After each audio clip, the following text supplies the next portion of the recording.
Oi, pessoal, eu sou a Kailane, sou estudante de biomedicina, monitora da disciplina de microbiologia e sejam muito bem-vindos ao Microbiologia Descomplicada.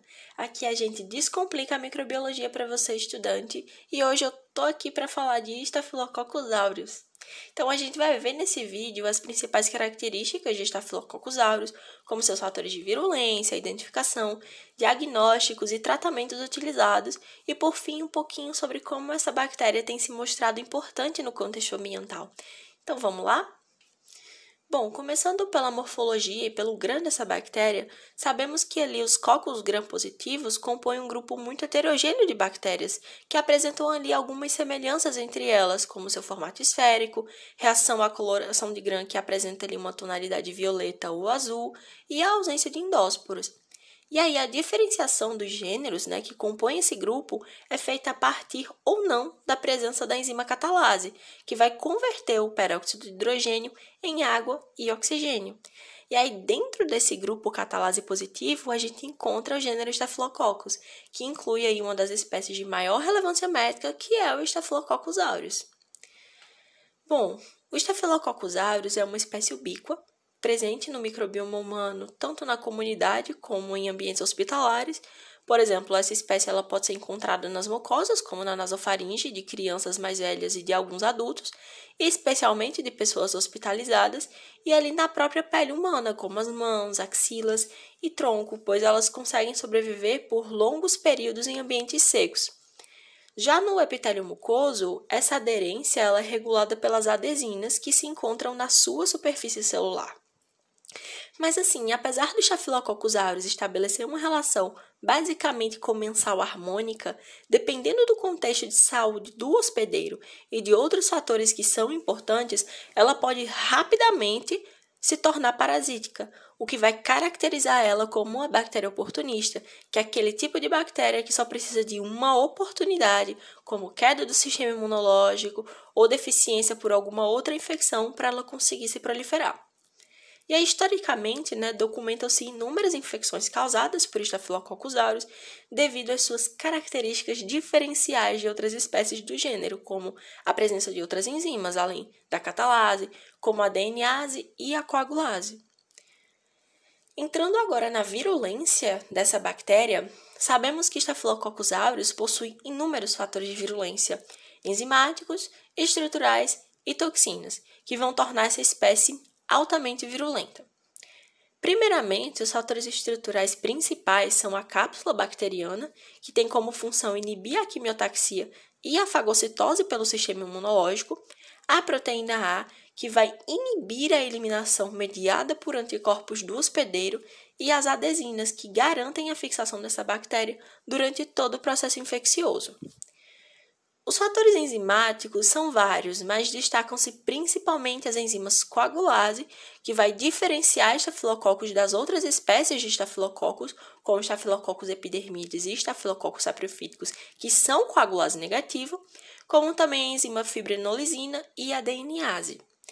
Mas, começando pela coagulase, ela é uma enzima muito importante para Staphylococcus aureus, já que ela vai converter o fibrinogênio do hospedeiro em fibrina. E aí, essa conversão vai proporcionar a formação de um coágulo. E a formação desse coágulo vai servir para recobrir essa bactéria e impedir a fagocitose pelas células do sistema imunológico, já que as nossas células do sistema imunológico não reconhecem um coágulo como um agente estranho, como um agente invasor. E aí entra a fibrinolisina, que vai fazer o inverso da coagulase. Ela vai dissolver o coágulo de fibrina. Mas para que vai servir isso? Enquanto a bactéria estiver envelopada ali com coágulo ao seu redor, ela vai conseguir circular pelo organismo no hospedeiro sem ser percebida pelo sistema imune, mas ela não vai conseguir se proliferar. Então, quando ela chegar a um local que seja favorável para o crescimento dela, essa enzima vai degradar esse coágulo que está na parte externa da bactéria e ela, enfim, vai conseguir se multiplicar. Já a DNase, ela é uma outra forma que a espécie tem de fugir do sistema imunológico.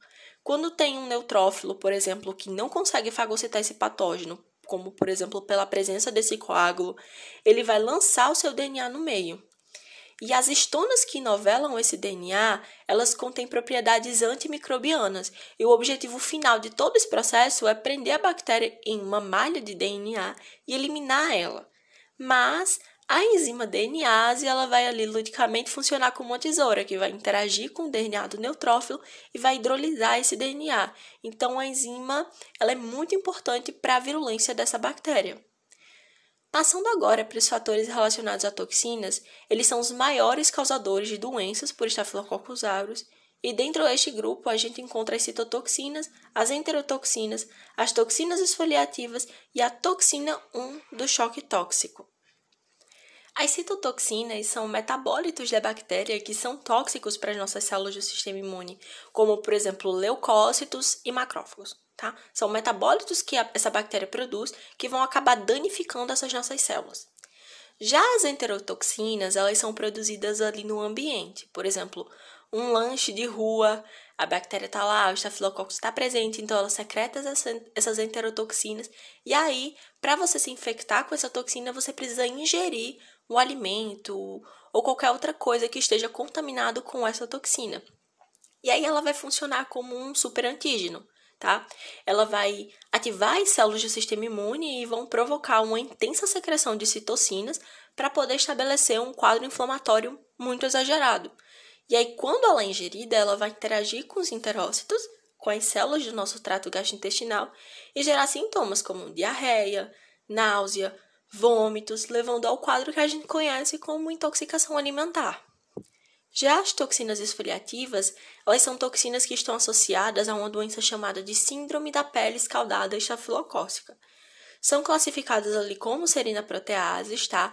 Com a função de quebrar as pontes de adesão celular, que é responsável pela união das células, ou seja, vai fazer com que as células fiquem mais frouxas, menos unidas, e aí dessa forma vai ocorrer a formação de bolhas, muito semelhantes àquelas causadas por uma queimadura, e a descamação que vem logo em seguida, né? E ela é muito mais frequente em crianças menores de 5 anos.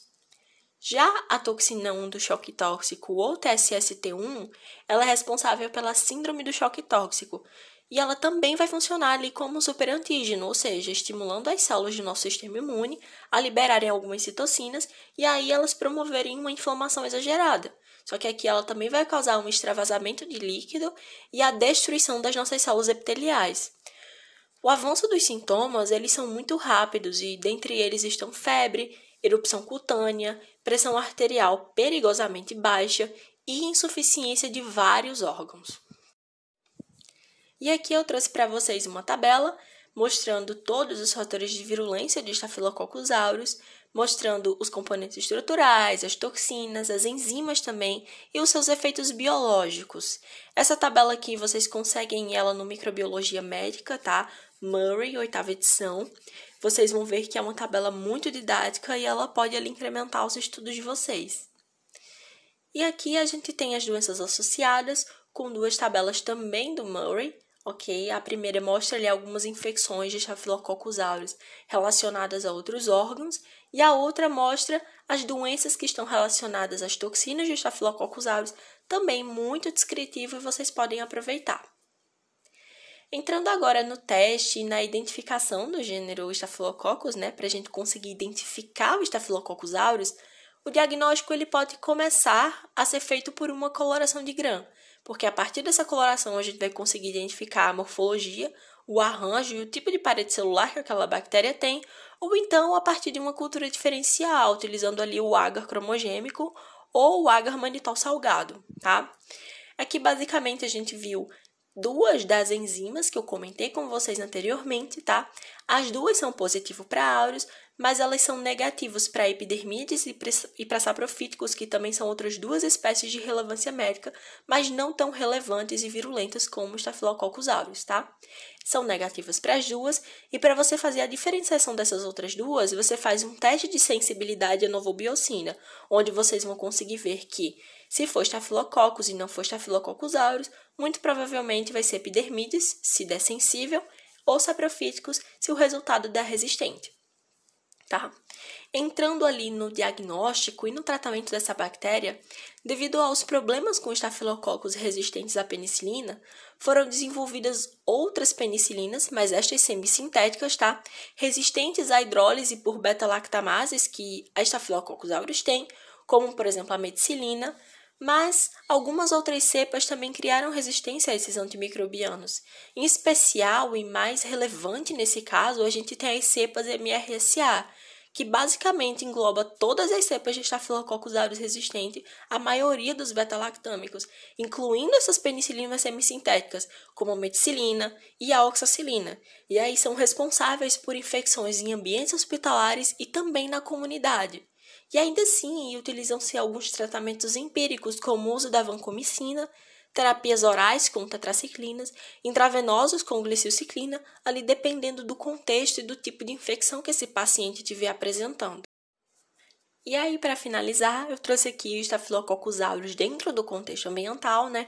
O Staphylococcus aureus e a biorremediação, porque embora a gente ouça falar muito sobre os problemas que as cepas de Staphylococcus aureus causam em infecções, existem alguns artigos científicos que comprovam que cepas como a K1 do Staphylococcus aureus podem ser muito eficientes na redução de metais pesados do meio ambiente, reduzindo aí a poluição.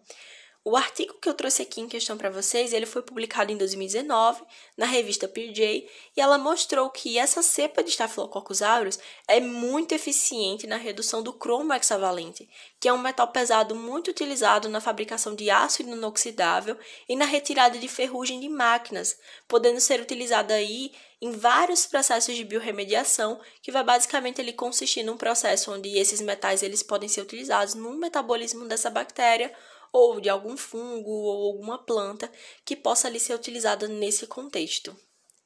E é isso, gente. Espero que vocês tenham gostado. Peço para vocês deixarem o like de vocês aí para poder apoiar esse projeto, para vocês comentarem se tiverem alguma dúvida, para a gente tentar discutir, resolver aí a questão e pedir para vocês se inscreverem no meu canal.